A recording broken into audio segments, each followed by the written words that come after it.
Is your Dungeons & Dragons character a zero or a hero? Today we're going to level up your game and show you how to make an awesome character.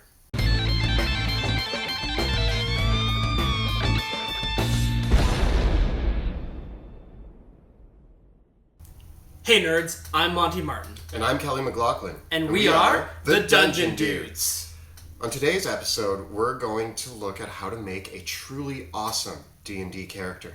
Yeah, we've seen a lot of different Dungeons & Dragons characters over the years of playing together, and some of them have been truly memorable and amazing, and some of them not so much. Yeah, we've had a few forgettable characters, but me and Monty think we've come up with a short list of some of the key points that can make a really memorable D&D character. And you're going to be able to use those when you're making your first character or your own character so that you can have something for your game that's really, really special. With that, let's find out what they are and get rolling.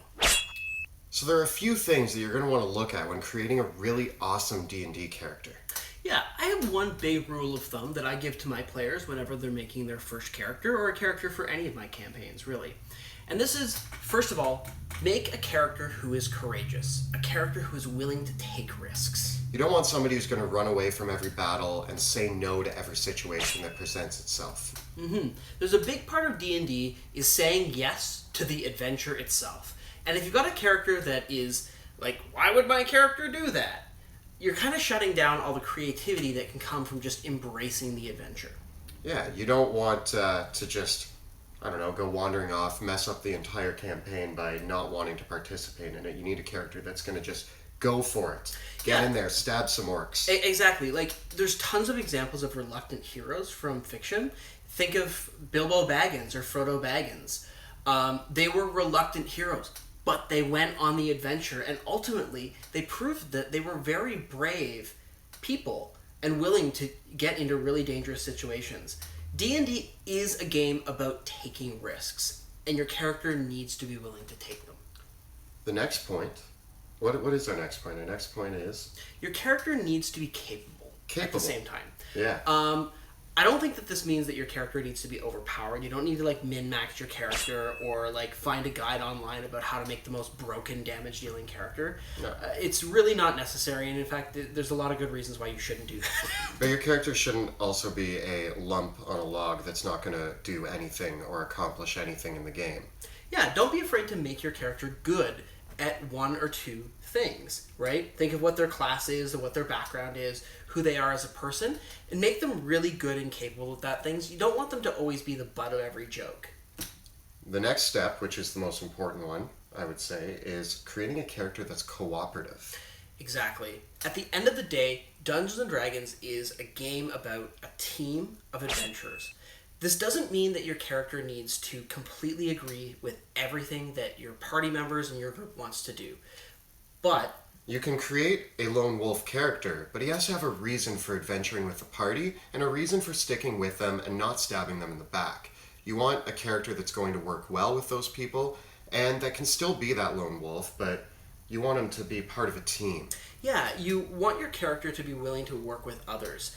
And we're not saying that you shouldn't have a flawed character or someone that has even fears or reservations or even trust issues. Yeah, some of my favorite parts of creating a character is actually making the flaws and the fears.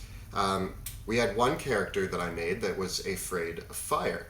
This came up a whole bunch, and it ended up with a lot of really funny situations that were really fun to play out, and the whole table had a lot of fun with it. There was also someone who was afraid of birds. But we realized that there's a huge range of creatures in Dungeons & Dragons that have bird-like wings. So he was terrified whenever a griffin or a roc showed up. Yeah, and that was a lot of fun to play around with. Yeah, and it didn't feel like it was holding him back in combat. It actually gave us an interesting obstacle to overcome.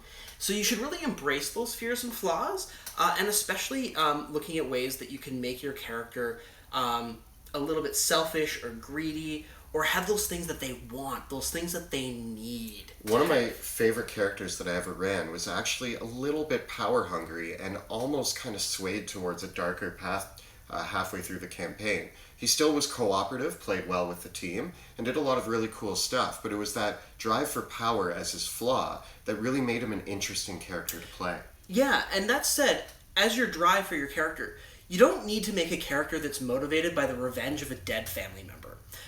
This is a really overused trope, and it's totally fine if you want to make a character that has this, but think of other creative things like power, like money, like love. All these things are really powerful ways to motivate your character. Maybe they're going out in the world as an adventurer to prove themselves to their future husband or wife. So now you're well on your way to creating an amazing D&D character using the 3 C's. Yeah, just keep these 3 things in mind. Make your Dungeons & Dragons character courageous, capable, and cooperative.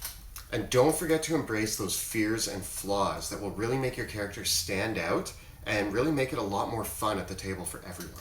Having fears and flaws makes your character human, but making them courageous and capable is what turns them into a hero that you will love and remember for all your days to come.